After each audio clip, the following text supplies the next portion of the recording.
Right on time, too, 2 o'clock. Oh, you're late. Oh, and my clock says 2. Well, your clock, you got the Polish clock. I'm on Warsaw time. You are. Coming to you live on the Government Access Channel from Mario Bagnoni Chambers in beautiful downtown Erie. It's the Taxpayers Hotline Show with your hosts, Kaz Kwiatkowski and John Steiner. Hey, is that you? Hey, it's a happy May afternoon to you. It seems Yes. like 60 degrees out or something like How that? about that for, it's 60, I think it's 62 or something, so that's like a 70-degree swing in a couple of days. In the I was looking at positive -8 on my thermometer one day. direction. In a positive direction, too. But that depends. If you're a ice fisherman, you're not too happy. You know, I did ride by the Bayfront Highway, and there were a lot of ice fishermen out there. They shouldn't be out there, though. Well, they were warned, but they don't listen. They got to fall through the ice. They got to do the California rule. What's that? If you disobey the law, they don't come after you. Yeah, right, let them sink. They do. I mean, if you in California, they don't come after you. Well, that's not good. If you want to go surfboarding on the big right. surf, you're on your own. Yeah, right. Well, we have a caller on the air, so go ahead, caller. Hey, Kaz, it's Mary. I thought I'd call and say hi. How you doing? Good. You sound a whole lot better than you have in the last few weeks. Yeah, I was really under the weather, so now we can get back to some of the stuff we had to let go for a while. Well, I was wondering if you heard about the Pittsburgh Water Authority and No. 161 criminal charges that are being levied against them. Oh, who's doing that? The Attorney General is going after the Pittsburgh Water Authority. Wow, for what'd they do? They have a lot of lead in their water. Ooh, Citizens. They have old infrastructure, and remember, I gave you guys all the research, all the medical trials and stuff, and the research about when you combine hydrofluorosillic acid, that's what they put in our water. It's their pretend fluoride, really isn't fluoride. But when you combine that and chlorine, it creates a chemical reaction that leaches the lead from the pipes and increases the lead and arsenic that gets to the residents in their water. So that's what the Attorney General's going after because of the increased lead in the water system. And so it begins, Kaz. yep. It'd be that fluoride's that's tricky. You know, we got to get some movement on that. That just get the ball rolling. Well, you know, the thing of it is that if it was fluoride, that'd be maybe one thing, but it's not. It's hydrofluorosillic acid, which is the waste product of aluminum and fertilizer companies. And what they do is they go in and scrub their chimneys and, their waste pipes, all the garbage that falls to the bottom. Usually in the past would have cost those companies up to, I think it's like $1.69 a gallon to dispose of it. But, follow the money. They talk somebody into putting it in the water system thinking it's going to be good for teeth. And I would think that the evidence bears out, because if it was good for teeth, why would we need new dental schools and all these new dentists up at LECOM? Doesn't do anything for teeth. And the research shows that, too. Well, I don't think enough people drink it to the quantity that it needs to be drank in order to have a positive effect on teeth anymore. You mean where? Well, like when kids take it, they take it in a tablet form every day. They used to. I don't know if they do that anymore, do they? Your parents can do that. I mean, when my kids were young, Yeah. the dentist said he suggested that they take it, okay, up to a certain age, and that was it. Right. But like Mary and I have discussed, we could do that very simple. If you choose that you want fluoride, Yeah. okay, we can fund the fluoride tablets, set up like a trust fund. Yeah. And if people really can't afford it, because I remember we bought a jar this big, Yeah. and they were to be used like once a day. Yeah. But they only suggested it up to a certain age. When I was in grade school, we used to line up and they used to give them to us. So they, Yeah, I did, but they don't give pills out in school anymore because that's a whole, yeah, then you, they used to give women, young girls, they used to give them another pill. No, I think it was thyroid.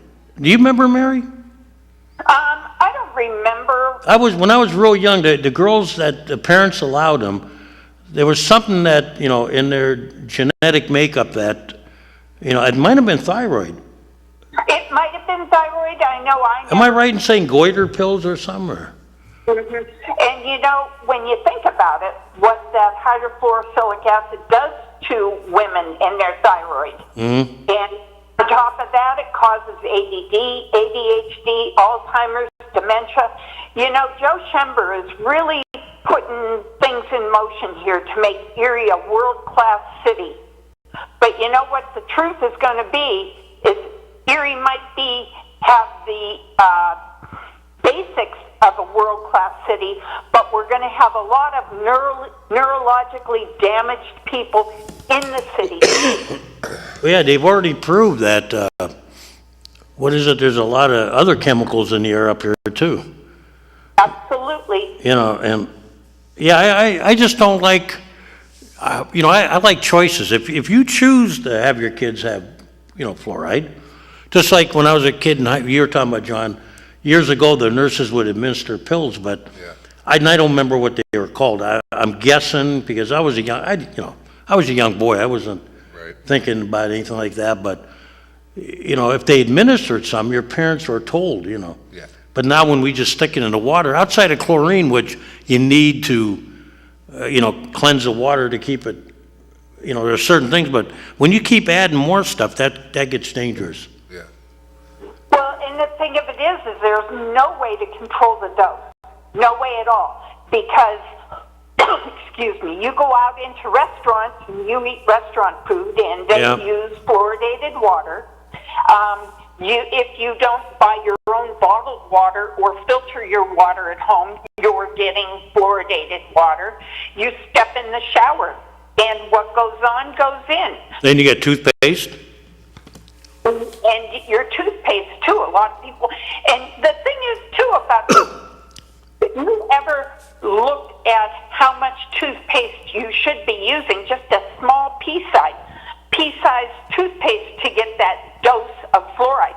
People load their toothbrushes up, and little children line the whole toothbrush full of toothpaste, so they're getting overdosed on fluoride there. Personally, I'm just absolutely stunned that the Water Authority has not been forced to stop this practice of fluoridation. I can see the chlorine, I can see that, but adding that hydrofluorosilicic acid, which, if you look at the MSDS sheet, it's a toxic poison. It doesn't miraculously become good when they dump it in the water. I don't care how dilute it is. Poison is poison. Yeah, I'm against anything that they dump into the water system. Yeah, anything that's beyond what they need. Yeah, I mean, other than to clean it and filter it, I would be against it. I think if we would have had, in this generation, this day and age, I don't think it would have happened. I think too many, like right there, Kaz has bottled water right there. So it's like, new times may cause for They call for new voted measures. they voted it down twice when I was a kid, Yeah, straight out on the ballot. Not that it was binding, but they voted against it. oh, did they? Well, we've had all these boards, all these authorities being reshuffled and new people put in place. I think the city council and Joe Schember needs to get in gear and do a big reshuffle on the Water Authority. Because, number one, none of them have medical training. None of them are doctors. And I find it comical. They have a lawyer on the Water Authority board. And if you look at, I gave you guys this site. Are you talking about their solicitor? He doesn't vote. He just gives them advice on like bond issues and legalities. Not giving them good advice, though, because if he's doing his due Yeah. diligence, attorneys have like this newsletter that goes out, and I gave you a copy of it. And they are gearing up and they are sharing information about all the different reasons you can sue for fluoridated water. And there's a huge lawsuit for African Americans because it affects African Americans a whole lot more than it affects Caucasians. It's criminal. It's very sad. I think the only way it's gonna stop is somebody's gonna have to, like, do a lawsuit challenging it, you know, and, It sounds like the Attorney General's office is in motion, and as a matter of fact, I emailed them and sent them all the literature about how the combination of hydrofluorosilicic acid and chlorine increase the lead levels. Plus, the other thing I've done is I've gone to our former council person, now our new state representative, Bob Mursky, and I've given him information about this very same thing. I gave it to him when he was on council, and I sat in his office and talked to him, you know, just a couple weeks ago. yeah. I don't know how anybody in government with any kind of good conscience couldn't do everything they can do to fight this and to stop it. It's just a matter of saying, we're not doing this anymore, because that's what they did in Bellefonte. Right. Bellefonte, Pennsylvania, one day they had it, and the next day they didn't. They just stopped it. It's not a safe health practice. Right. Well, Mary, you bring up some good points, but we have to get on to the next caller. So give us a call back if nobody calls in, and we'll continue the discussion. That sounds real good. You guys take care. You Thanks, too. Mary. Bye. I think one of our callers had a, go ahead. Go ahead, caller. Hey there, Jeff. Hi, who's this? Hello? There, I have to mute my TV. Oh, You know who this is? yeah, it didn't sound like you at first. Huh? What's going on, my man? Well, question I have is, have you been up to par about what happened in Allentown here recently? You mean about the computers? Yeah, I just heard it last night on the news. that pretty much froze up their treasurer and everything, including their security, their safety. And somebody broke into the whole, everything in Allentown. It started with one. Not just City Hall, but businesses and everything. And Yeah, they sent a Trojan into the line. wow. It wasn't fun. For like 2 weeks, there were people, you know, private citizens, the city. And it cost them over about $2 million to get it squared away. Yeah, what happened was somebody, you know, they ask you to, you know, respond. Somebody responded somewhere. Yeah. And then, The virus kind of. well, the virus all of a sudden hooked up with all their friends. And then somehow got into the city system too. Wow. And it was a real mess. I mean, you have to have a boring, worthless life to sit around and develop viruses for. But they were careful not to screw around with the public safety, but they said they could have. Sure. The other thing now, I'm praying that we have enough of a secure system that just. Yeah, but Doc, how secure is secure? You know, when you read about like the Pentagon getting hacked, and you know, I think they go to a little more extreme than we do. A little bit. I don't think anybody's safe. You look at these big companies, hospitals, who pay their people a lot more than we do here. Do I believe we could be hacked? Absolutely.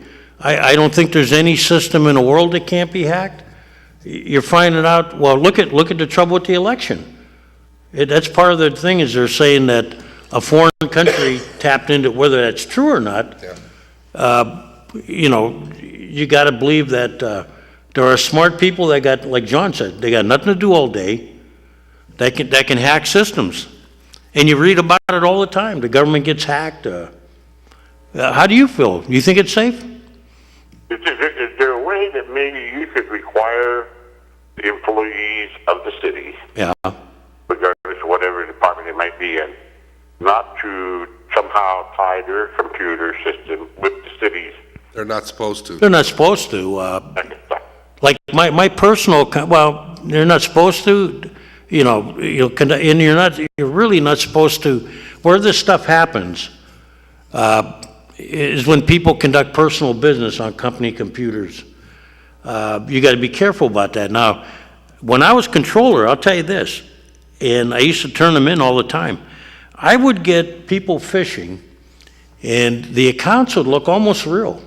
They would have logos from local banks, but something didn't smell right.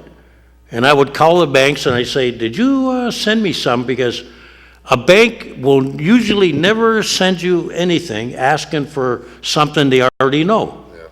You understand that, right, Doc? Yeah, they're not going to ask you for your account. They already know your account. They're not going to ask you for your password because they know your password, if you're using their system. Right.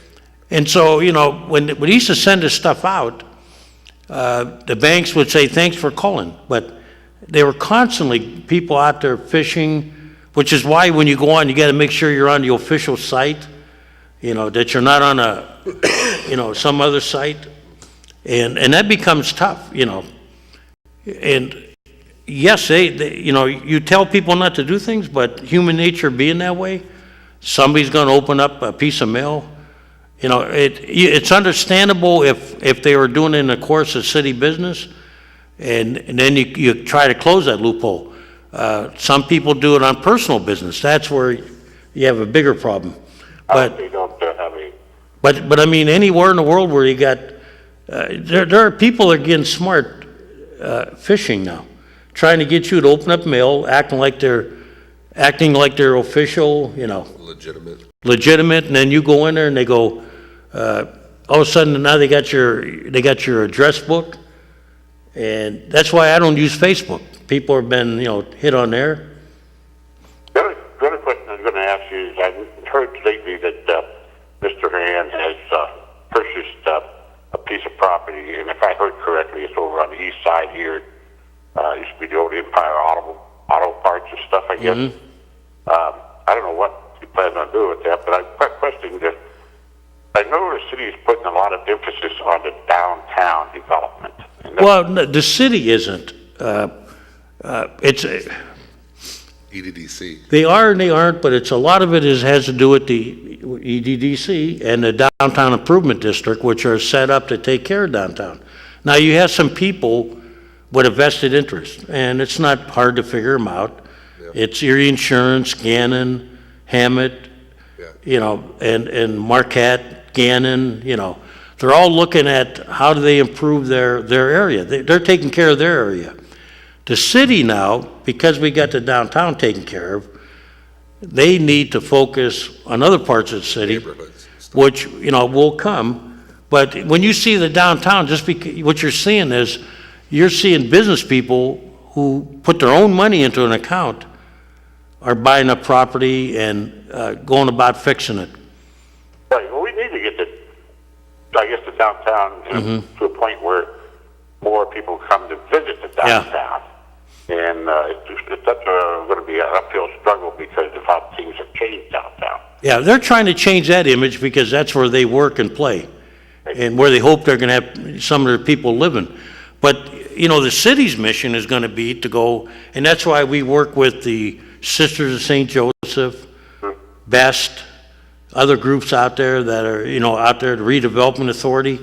That's all going to take time. The best sign I saw this week was, not that Rick Griffin and I are, eating buddies and drinking buddies, but I do read his signs, and he had a good sign the other day. He said, something to paraphrase him, fixing Erie is a marathon and not a sprint race, something like that. And that's what I've always said myself, that what we're doing now, it's going to take many years, and you're not going to see the fruits of it. It's not going to happen tomorrow. You might see little success stories. Now, downtown, you get businesses that put their money where their mouth was and taking care of it. And they're doing it outside of the city. We get them grants if there's grants available, just like we get grants for BEST and HANDS and different groups that are out there. The other neighborhood groups, they get them. The NRO is working with them. So it's not like we forgot them. But yes, you look downtown, but there again, you got people that, once again, they put their own money in there. Look at it. It was Gannon, Well, it gets to the point where we just need to get out of the way. Yeah. I mean, usually government. and But I can business see should why the be- public thinks we're, you know, Yeah, I mean, people get confused about who's doing what and everything. I mean, we're helping them, okay? Well, you guys- But we're not, that's not our project You know alone. what's the saying, Kaz? Government what? Government doesn't create jobs, it just creates an Right. atmosphere. Now, like the sisters, when the sisters come up with a plan like they did on 18th Street, Yeah. and we helped them get grants, and, you know, they did a lot of, it's gonna take a while. It's not gonna happen overnight. It took us many decades to destroy everything. Now, Yeah. it's gonna take us a while to bring it back Yeah, up. because the but- biggest problem we got, Doc, we have to convince people that it's okay to buy a house in the city. That you know, you're gonna have a good neighborhood and right now, I don't think that's the case, you know. Did you come to the press conference they had here with the Urban Land Institute? Were you here for that? No, I didn't, but we were made aware of all the findings and you know, there's a lot of, Honestly, I hope there's more to it than that. yeah, there's a lot of stuff being planned, Doc, but the real work's gonna be, and I tell people this, when we start seeing people building on the lower east and west side, you know, in central Erie, when we start seeing that, then we'll know we're on the right path. Well, I was a little disappointed in at the press conference that I saw. Yeah. Granted, hopefully it's just the beginning stages where they're going to roll it out slowly and slowly. But one of the things that I looked forward to from the Urban Land Institute report, because they said, we know the problems. I'm sick of hearing about what the problems are. Yeah. They said, quote, we're going to specific solutions and ideas to these problems. That's what I want to see. Where are those? we don't need to hear. We know. We've had 50,000 studies. I'm sick of studies. Well, we all know the problem. Nobody wants to admit it, but the problems are pretty evident. We all know the problems. Only thing studies do are just different organization and nonprofits a reason to fill these grants out. Look, it's very and then they simple. take their money right off the top. It's easy, the problem, the solution is harder. How do we get people to move back into the city? One of the Urban Land Institute and that group, they said, we will have specifics. Do this exactly to the point. So tell me how, you know, my block goes from, you know, now being, Yeah. Don't regurgitate what's the other plan we just did? Erie Refocused. Yeah. Don't regurgitate. You still there, Doc?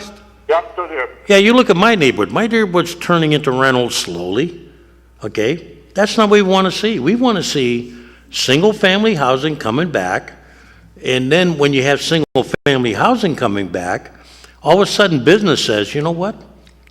You have to have. There's a market here for me to open up my restaurant, my bakery, my, what do you call it, my grocery store. Any CEO of a company looks at our peripherals and our study as far as our demographic study and all that. They're looking at us. They're like, no. Well, why would you build, here's a good example. Why would you build, I mean, look how many grocery stores we've lost, right? Yeah.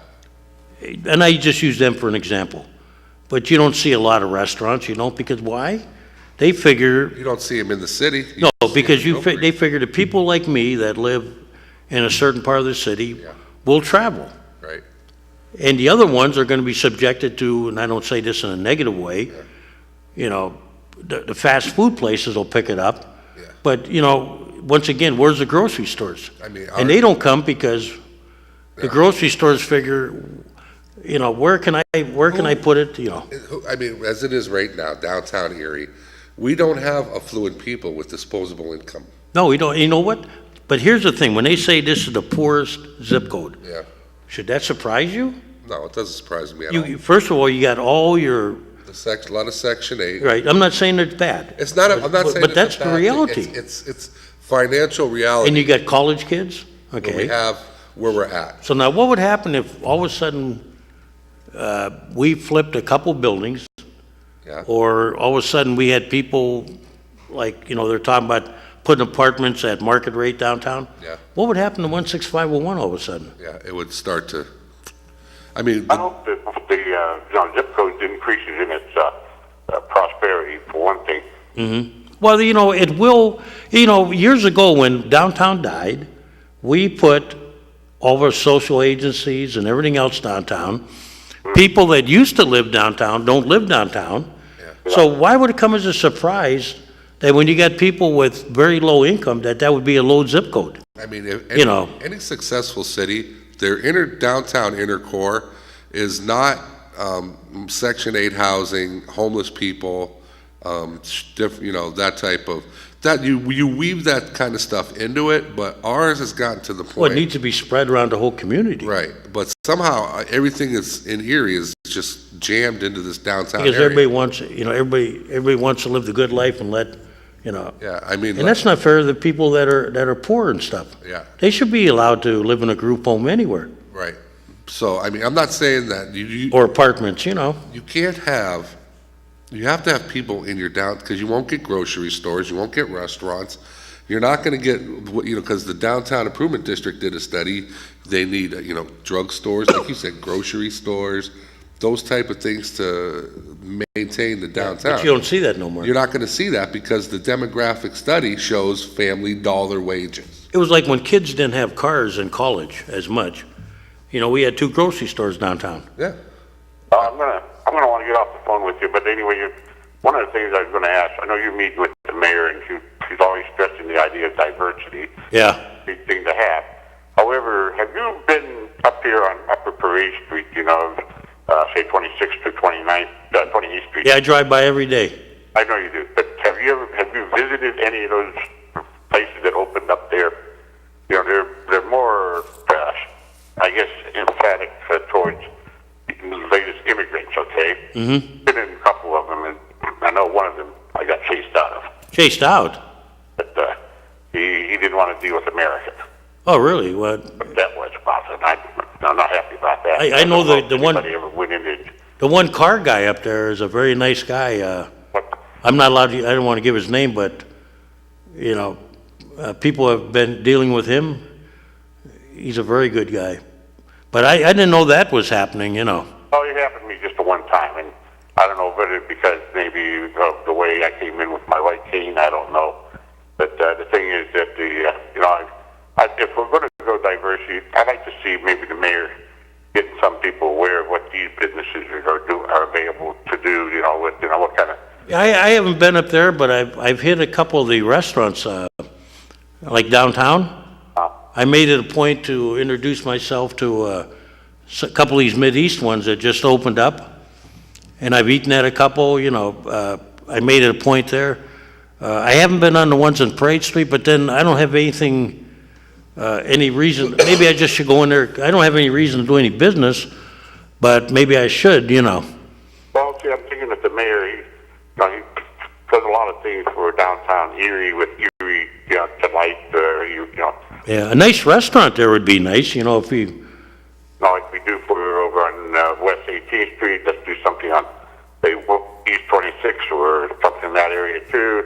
One of the things I was distressed about is when, like Majestic's Bakery went out the other day, and I was hoping that somebody, maybe either one of the new immigrants would we could give them a loan to buy the business, and it'd be nice to have different kinds of breads and food, It's just, it's cheaper to go to Walmart anymore, Yeah, but you know what? The same. There is it's a not the need same. for it, but I like to bake too. I don't know if Tad's mentioned it, John, but I bake a particular style bread called Christopsiamo. It's a Greek Christmas bread.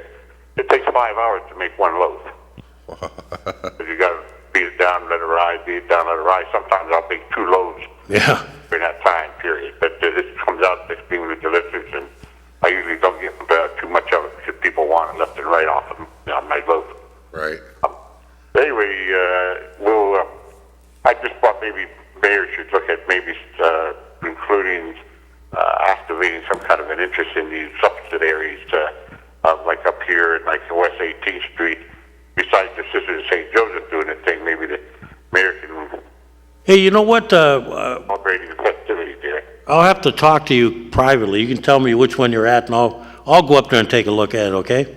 Oh, we need to do that sometime. I'd like to meet up with you sometime if there hasn't. I'd be surprised why they wouldn't want anybody else in there. You can catch Kaz over at the local breakfast establishment on the east side at any particular moment. No, I'm only here twice a week. Oh, that's it, just twice a week, so. Hey, thanks for calling, Doc. We gotta get some other callers. You don't see me downtown too much because my vision's gotten worse, and they corrected me a couple of times. I was walking down the middle of State Street not knowing it, so. Right. And so, all right, you take care. Thanks, Doc. Thanks. I heard one of our callers lost one of his family members. I know you're talking about, yeah. Oh, you saw it? Yes. All right, Go ahead, caller. Hi, it's Freda. I wanted to start out by mentioning an example of how an individual, not a member of any neighborhood association or neighborhood watch or board or commission or anything, can have an impact. And I will say that was me, but I brought up the concern through Bob Mursky about the LED lights, the signs, and the Planning Commission took it up, and I kept pushing it through the process, and it's going to be on the City Council agenda for this week with a hearing at 9:30 a.m. Will give the citizens who can come should comment if they have a concern about the existing LED lights, like the one on Liberty and 12th, or the one at the Erie Event Center, or on the Bayfront, or the Sloppy Duck Saloon, the lights that flip or flash very quickly, or that are over bright, or Hagen business machines that flip and flash, the Playhouse. The new regulations will utilize the existing technology of these signs to have them dim after a certain time at night and have them off after midnight, I believe. I'm not sure about that. But also to address how fast they flip and switch and change. So it's a good example of somebody not elected, not on a board or commission, just pushing something to go through and getting it acknowledged. Anybody in the city can have that kind of impact, but they have to work at it. Yeah, and that's usually the problem, Fred. I've noticed over the years, like when this, Mary was talking about fluoride. If there was a giant push of people, and they can't come to the first meeting, and then every meeting after, it starts decreasing. If they push hard, and they bring some professionals in, then you see there's, right now, everybody, nobody's really concerned. And nobody's getting excited about it. But, I believe that, citizens can do it. Sometimes it works, sometimes it doesn't, but at least you get your day in court. Right. And I will call you, I was sick last couple of weeks, so I'll be getting back to you, Fred, about the other thing. Okay, well, I will. What the other thing that Cass is referring to, because I want people to be thinking about it, we have 4 underpasses or maybe 5 downtown that have some degree of lighting for pedestrians. And then we have 4 more, Cherry, Liberty, Parade, and Ash, that there's no lighting for pedestrians on the pedestrian side. And those should have light. And before we go and spend money on some kind of light show for the downtown ones, we need to ensure these others do. And if Cass is going to help get Penelec to take that on, that's great. There are a lot of things that I have commented to traffic engineering about getting push buttons on lights fixed. If you run into a ped crossing and the ped button won't work, you got to tell them. You got to report it, and they will fix it. There's a lot of things that we have to keep our voice up. Well, just so everybody knows how the system works, the controller's office used to do it, but we turned that over to traffic because they can handle it better. So if somebody sees something, either one of the, any signage, any of the switches, like Fred has said, any of the poles, if you can get a number off it, that's better. But if you can't, get the best description you can. Well, for the traffic lights with the PED signals, you just need the location. Right, but like if you see lights out in, like on telephone poles, if you can't get the, if you're driving around late at night and you don't want to stop and get the number off in the plate, at least try the best you can to count the number of poles so that, or where it's in front of. And, you know, that's how we notify Penelec.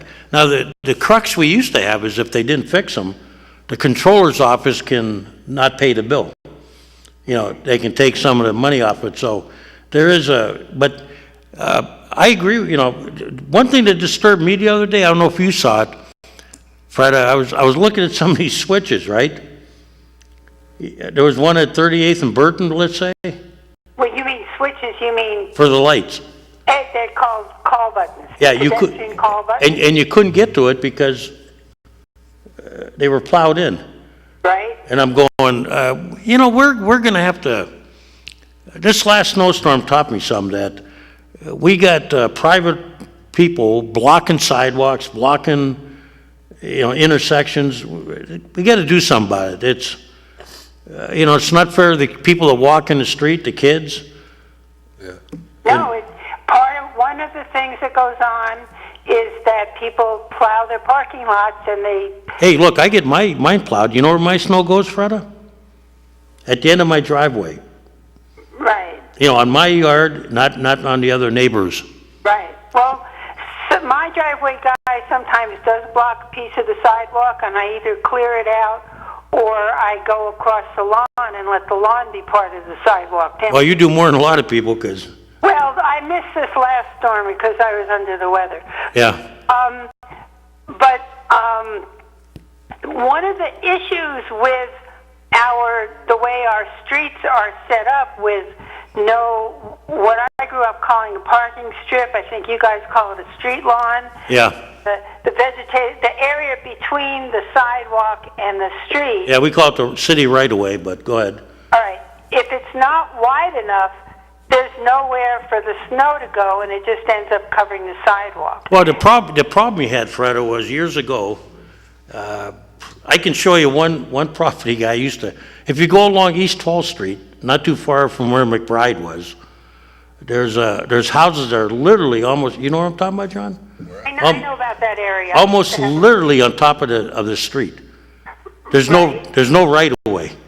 And then you go to other places where, you know, the right of way, like up in, like East 38th up near Glenwood's real wide. Yeah. You got my yard, I don't have much room. Right. You know, if they plow, it's how they went about with the setbacks. And I think, you know, going forward, Freda, we probably should look at how we do things when we set back houses. Mm-hmm. So that we allow the right of way to be a little bit better for plowing. I remember I came down And businesses. Yeah. Because I just, you know, last year John said that 12th is just an industrial area, but people have a right to be able to walk. Yeah, but you know, I wonder why nobody complains about Mill Creek, though. Well, you don't know. Well, no, I mean, I'm serious. You walk around many parts of the, like, That's not an excuse for us. No, it isn't, but you know, they hop on the city, but yet how many people, try crossing Peach Street. Now, the state's doing something about it, but try going from the movie theater across the street to Longhorn. Try getting anywhere on our West 38th Street. Yeah, It's there you go. I mean, there are places, the more I drive downtown, the more I decide that there are certain streets I don't want to have to turn onto because... You know what the problem was with the city, Fred? I'm not complaining. We passed an ordinance years ago that we would have sidewalks, okay? And Mill Creek never passed an ordinance like that. Yet, you know, they're really a city, and so is a lot of places up there like Summit, and yet you got no sidewalks. You know, people that stay in the hotels up there and they want to walk, they didn't want to take their car, how do they walk? You know, the state is getting around to correcting that, but you go anywhere in some of these townships and you don't see any complaints. 2 blocks away from my house, there are no sidewalks in my neighborhood in the city. Well, you know why that is? Because they're grandfathered in. No, that's but not. I want to get back. That's not true, Freda. They could force them to do it. They won't, though. Who they? You're them. Well, you know what? I brought it up, but you can't get anybody on the 5th floor to do it. There was a mayor that did it when I was a kid. His name was Charles Williamson. Look it up, and you'll find out what he did was he went above 32nd Street, where I used to live on Cascade, and he put all the sidewalks in and what do you call that? Local improvement district? Yeah, no, they levied the homeowners. If, you know, they put them in under the guise of safety for the kids. I'll let you go because we gotta, go ahead. What'd you need, Fred, before we move on? Well, I don't turn anymore at 11th and Sassafras Yeah, because I can't see who's coming because of the Mental Health Association building, the way it was built. yeah. You have a bad visibility. Similarly, down I think around 13th and Sassafras, there's a bunch of places downtown where we allow buildings to be built too close to the street, so there's nowhere for snow and vehicles cannot see. You know, there is an ordinance in the city where, let's say if you have hedges or something, you have to be able, when you pull up to that, you have to be able to see. So there is an ordinance. There's nothing there. Take a look over there by the mental health center. Yeah, Well, that might, buildings might be. a Yeah, little buildings different. is a problem, but if you see trees or shrubbery, Freda, the point of contact is the engineer's office. Right, believe me, I've done that one. Yeah, and if you don't get a good response, call me. One more thing. So, in this process of looking at the downtown, the Urban Land Institute and the Erie Development Corporation, Yeah, the mayor says that in order to have it being inclusive, we're going to go with existing boards and commissions and these development authorities and the neighborhood watches and the neighborhood associations and the Erie Grassroots Coalition. Some of us are not in anything. We're outside of any existing entity, planning association, neighborhood watch. We have a right to be involved in these processes. you mean you don't have a group to represent you, or you're? There's nothing in my neighborhood. I just formed I'll tell you who to contact. Well, I used to know. Who's the NRO? Is that John Villa? Yeah. Call John Villa, and the NRO is supposed to help groups. I'll tell you this, I don't have one in my neighborhood, Freda. I'm outside of the neighborhood watch and everything. That's our fault, okay? But if you contact John Villa, I don't have his number right on me, you can, you know. What area of the city do you live, Freda? I live near the Blessed Sacrament. Blessed Sacrament. Yeah, they probably do not have some there. No, I just formed a next door neighborhood. Well, talk to John Villa, because the NRO was designed as a neighborhood, what they call a neighborhood resource organization. Yeah. They will help you get funding. If there's any out there, he will help you. It used to be run by Dave, oh God, I can't remember. Yeah, I know who that is. Yeah, he did a very good job, and then John's a good contact guy. If you don't have his number, call the secretaries down here. They'll give you John's number, and contact him, and he'll have you. I think he can run you through how to do it. Right. So the residents of the towers downtown. Right. I deliver my meals to people in 5 of those towers. Yeah. They are protected. If there is a change to market rate housing, there are regulations in Section 8 that there would be subsidization of their continuing as long as the existing tenants continue to live there. But we have to be very careful that we don't just decide what we think is good for the people downtown, because a lot of those people have lived there this is their homes, and they feel comfortable, they feel safe, they have accessibility to multiple bus routes.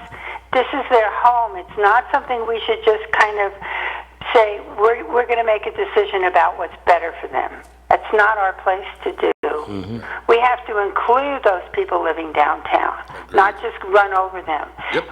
One last thing is I found it distressing in the mayor's press conference when John Persinger said, well, the ULI report said that we should de-emphasize parking downtown. But we have to see that with an Erie lens, he said. We have to allow people to get parking, their expectation that they're going to have parking close to whatever they want. That is blinders. Right. Don't need his Erie lens in this process. Right. Well, all right. Well, thanks for calling. We got to get some other callers in. Thanks. What did they say about parking? They don't think. I don't know. I didn't hear anything about that. Why would you not need parking? You have to have parking. I mean, in most major cities, the parking ramps take care of that problem. By Well, going up high, they take Surface lots, and then you walk to wherever you want to go. Well, sir, I like ramps better because Yeah. Go ahead, caller. Hi, guys. I called you last week about the recycling. I won't keep you because I know you're almost out of time. yeah, I got to get Sarah on here, you know, because I saw the article in the paper. I Yeah. don't know if that was a result. But I wanted to call because there's a solution available to the recycling and the garbage and the landfill and everything. And it is a proven technology that has been used and is being used by Waste Management in other states. In fact, they're partnered with a company in Washington called Inentech, but it is plasma gasification, and they build units at landfills. They have mobile units, like for instance, those mobile units could be taken to our Superfund sites, like the Mill Creek Golf Course, right? what do they do, burn it like? It's not combustion. Oh. They are reclaiming the materials from it, turning anything that can't be turned into a synthesis gas, which powers the plant on its own and then generates electricity to the grid. But they also power the whole plant and create an inert glass that can be used for construction material, roads, and they reclaim metals from this. It's an incredible process, an amazing process. But we've got issues with the Superfund sites that I was thinking could probably, I know that I saw a thing from about 3 decades ago that Princeton was looking at this for cleaning up Superfund sites, and they said it was very promising. And especially considering one of our Superfund sites, one of the culprits on the list is Waste Management. You'd think they'd maybe bump us up the list as far as places that they might do it. Yeah. There's a company in Canada, Pyrogenesis, that has partnerships with the military doing it. It is big in Europe. There's an entire state in the United States that's using it with Waste Management. I can't think of which state. But it's pretty amazing stuff, and you don't sort anything. There's no difference with recycling or anything. There's no pollution that comes out of it. And So instead of burying it, they kind of reprocess it? Is that what you're saying? yeah, it goes through different stages of breaking it down using plasma arcs to turn some of it into this glass that's non-toxic. You can put hazardous material in there, radioactive materials. I know some people say that that's a risky business, but 10 years ago, Russian scientists, an Israeli firm, they proved out that you can even put radioactive material in there, medical waste and municipal garbage. I've even seen where they're using it with wastewater facilities to deal with some of their waste. But yeah, there's trucks, there's shipping container units, there's whole systems that they build. There are areas with this Inentech company where they are getting the garbage from areas all around them. They deliver the garbage to them, and they make money on it. And they don't have mountain landfills like you guys were saying the ski slope, and I believe it. I believe that could probably be what they have planned there, because they turn other landfills into golf courses. And the one in Girard is so creepy. It has a fruit farm right on the border. It's a super fun site. Oh my goodness. But I just wanted to call real quick and say, either the city could do it and do the bond issue. This would actually be something that would be worth doing a bond, because the future would thank you. They might not mind paying that bill because you'd be eating away at the landfill. Yeah. Or a local businessman, or a few local businessmen. Well, being it's out in Summit, that would be a good project for the state and Summit Township. It could be. It could be an Erie thing. I know Summit, that's the county, but it could be a local affair. We don't need to go to the state. And besides, the government doesn't really give out money that it makes, right? It all comes from No, but I mean, if there was, people anyway. it sounds like a good idea, though. What you should do is come down to council, and you'll have some handouts and some visuals to talk about what you're doing. I'm far from an expert. I'm more of just a very interested party. But I'd be curious how those other areas got it. They must have been approached. well, Waste Management works with them. I mean, this is a partnership. So You would think they would have one somewhere like in Pennsylvania where you could, no matter where they put it, if they haul it there, you know. I've seen nothing in Pennsylvania for this. I have seen Washington, Oregon, and then another state. Which makes me wonder if the states there forced them to do something. It's possible. it wouldn't even have to be a state or a local government run thing. Like I said, we've got local. Oh, no, not run that way, but just, for them to get behind and say, we want this more than we want landfills. Those states are very, the ecosystem. Yeah. They're very eco-friendly states. Yeah, you just say you don't want any more landfills and. Yeah, that would be great. That would be Oh, awesome. yeah. Enough of the companies, I don't know if it could encourage them to maybe make a big group project of it, but Right. companies like Zern and Lord, these are the Times News, these are places that are on the list as culprits for these Superfund sites that we already have to deal with. And this could actually clean them up and get rid of the landfill and bring in other people's trash. Didn't you say last time, Kaz, that Waste Management brings in out-of-town garbage to our mountains? I think they do, from what I've been told. Yeah, so this plasma gasification, it is amazing. And there were people that, it can't be done, it can't be done. It has been proven. There are plants being built all over the place. I saw a price tag in California, they were talking $200 million on one of them. But I don't know, it probably depends on the size of It usually happens when communities don't want it in their backyard anymore, like, But this is clean. This is clean, and it creates power. I can guess Summit doesn't want any more of those landfills. You'd think New York would jump all over that. New York is very liberal as far as what things they do and all the garbage they have there. And a lot of communities don't want in their backyard, so, if you got a plant now, that's different. Right. Well, if anybody comes out and says, oh gosh, Cass and John, that sounded like a great idea, I'd like more information, I'll be listening. I'll Okay. be listening, and I can send out information. I'm certainly not an expert, so Well, if you find out more, if you do some more research, feel free to call us in and fill us in on what's going on. I will. And thanks, guys, and go talk to somebody else. Have a great day. Thanks. Have a Okay. good day. We have to bring her on the show sometime. Yeah, really. Once, that would be a great idea. How about that Super Bowl yesterday? What was that? I didn't watch it. Oh, you didn't miss anything. It was a joke. I boycotted it because, Cleveland wasn't in it? no, New Orleans wasn't. Oh, so you're a New Orleans guy now? No, I'm not a New Orleans fan, but they got hosed. They did, but it's just I don't pay They're on attention one of to my, all look, that. I don't like anything coming out of LA. I don't care Okay, who's- John? Hey, Yeah. that's number one. Yeah. I'm tired of New England, although the nice thing I'm about, sick of that, too. the nice thing about New England now, Yeah. I'll get in trouble with my Steeler fans, Well, who but, cares about them? hey, now they're not the big dog no more. Nope. But, Cleveland's coming up. huh? Cleveland. Well, yeah, but New England has won more Super Bowls in a tighter time frame. Yeah, well, they both have 6 now, don't they? Yeah, So, New England did it in a continuous time frame. right. It wasn't a continuum of 2 or 3 different eras. It could have okay? been the worst football game I've seen all year. It was terrible. Well, you know what? I think people hype it up too much. When I was a Halftime kid, was John. awful. Here's what I was laughing. They're talking about how many people aren't going to show up at work. I can remember when the Browns last won in '64. Yeah. And I wasn't even born. No, but in those days, what they did was the 2 best teams, no playoff system. Yeah. The 2 best teams played off. Yeah. The second place team was called the first loser. There was no playoffs. Right. So they played wherever they played. Correct me if I'm wrong, but didn't the Browns win the last NFL championship before the Super Bowl started? No, I don't think so. I don't know about that. No, I don't think they did. I don't know about that.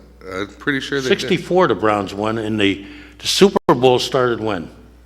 In the 60s at some point. I think it started, the Super Bowl, I think, was, 53 years ago. Yeah, So, 64. no, 60, well, 50, if this. maybe they did. I'll have to look it up. 53 minus 19, I'll have to look it up. Maybe you are right. 2019. It was close, though. They were within a year or two of I it. don't know, Because in '64, they would have played the Buffalo Bills. 64 to, The Buffalo was the AFL champs. yeah.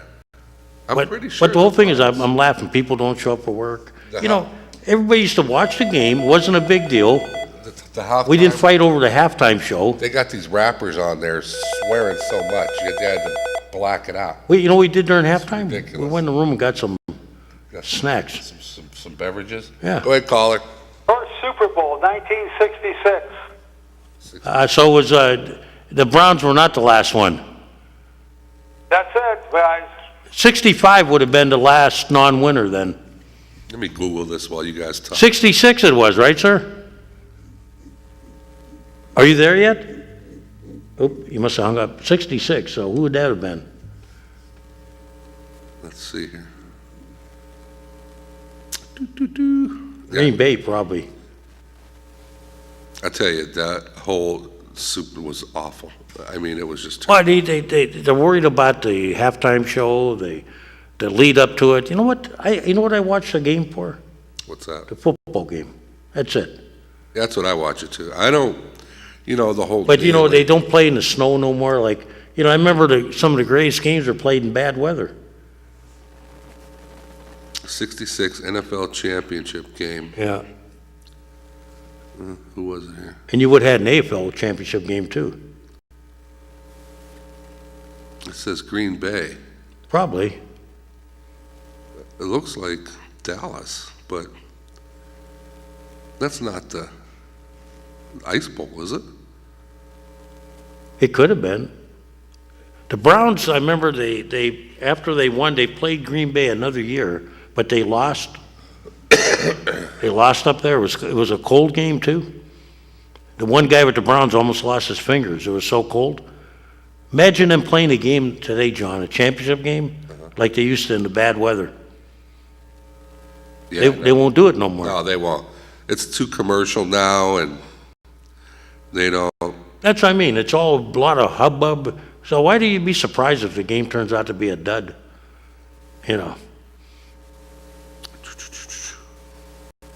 Yeah, I don't know. Won the most NFL championships before the merger.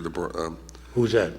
Packers. It says the Cleveland Browns, Detroit, and Giants each won 4 NFL championships. The Packers have 13 all-time championships. The Bears have 9. The Browns have 8. That's why, when you include all the NFL championships Yeah, and Super Bowls, right. Well, I think we're almost out of time, Ken. because, I still ask this question of everybody. Who won the first Super Bowl? Green Bay at Dallas was The last one? January 1st, 1967. So that's the Ice Bowl. No, I can't. No, 30 because Green Bay won 34. That would have determined who went to the Super Bowl, because the gentleman said 66. Right. So you got to get the 65 game. 65 season. Yeah. Because in 66, Green Bay played, who was it?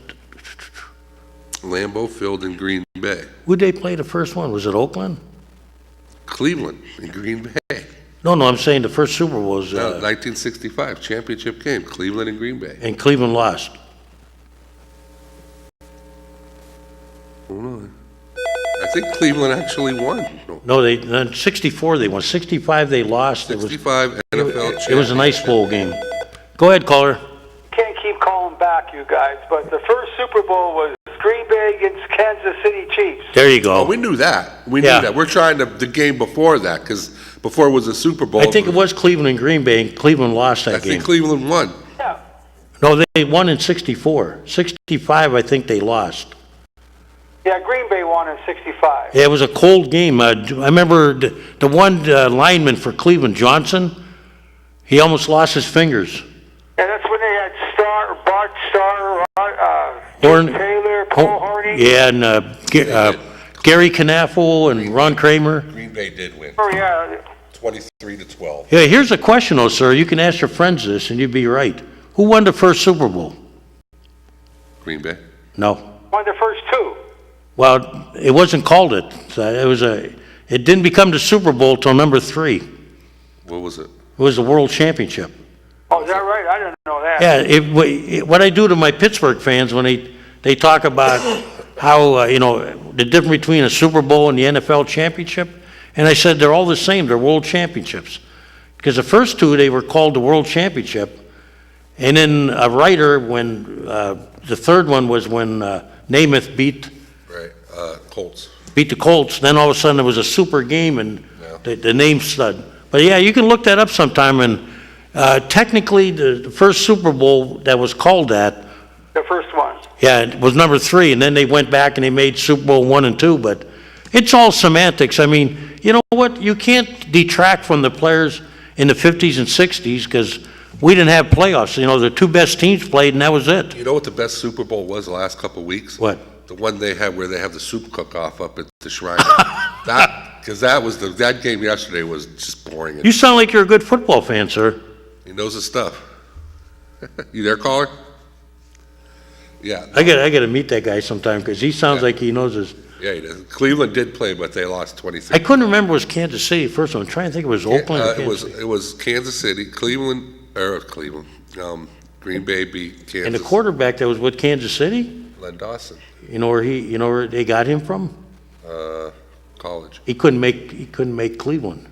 Oh, really? Well, he came from the Steelers. The Browns picked him up as their backup Len quarterback. Dawson?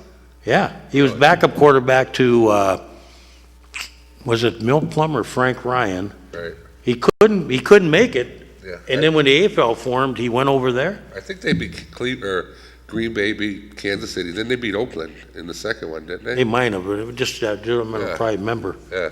But see, I remember Browns.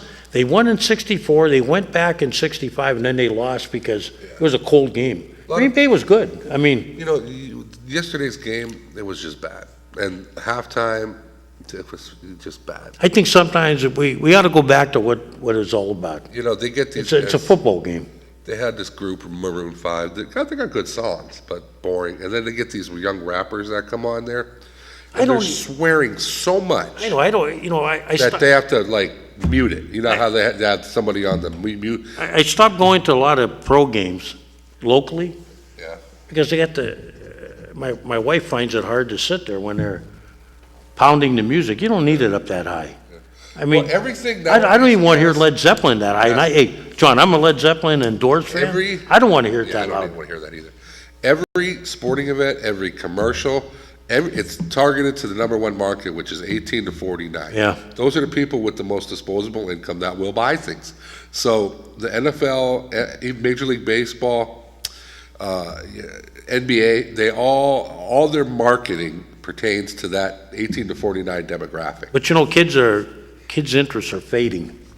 For sure. Do you ever watch high school sports? Yeah, I'll tell you what's A lot of them don't even have full crowds anymore. No, golf. Golf is Kids are getting out of watching athletes. I was thinking about that the other day. We used to have the Metro League doubleheaders down in Canada. Yeah. You know, I used to like that. Oh, there were crowds. Now I don't care. I don't care I about. used to work the parking ramp, and I remember it was busy. Yeah. I had a hell of a, You'd have East versus Vincent. You know, Prep versus there McDowell. were cars going in all night. Academy versus Tech. I mean, you had different rivalries. It's all gone And it was now. a doubleheader, so you could just go right down. But you look at right kids here to the Audi. But you look at kids today, they don't even go to the games that much. No, they don't care. Some places they do. Everything is Some so places screwed they do. It's still big in what I call small town America. Yeah, everything is just But- so screwed up. You look at like the cities, Yeah. nothing there. Well, Kaz, I think we are out of time, but we had some good callers today, and Yeah, it went a different direction, which is always good. you never know what's going to happen on this show. No, It could be just you and I talking about it's not our show. It's the people that call in, whatever they Whatever they determine. whatever they want to talk about. We usually go with. I'm glad you took over because I was upstairs with a meeting there. Guys, getting some work done, handling some business. Good. I see you next week, maybe? We'll see. What's there's no holidays or anything, is I there? don't think so. We can make a holiday. Let's do it. We should have made today a holiday because everybody hates going to work today, like you said. Everybody's out getting buzzed up. Hey, that's funny. You know, when I was in school, we didn't even have hunting season off in the city. Oh, yeah. But then nobody came to school after a few years, so they. Well, Mike, whenever you want to hit that music, Kaz and I will sit here and talk all night, so hit that music. I got to meet that guy sometime, though. He knows his stuff. Yes, he does. You have been watching Taxpayers Hotline, recorded live from the fabulous city of Erie, Pennsylvania.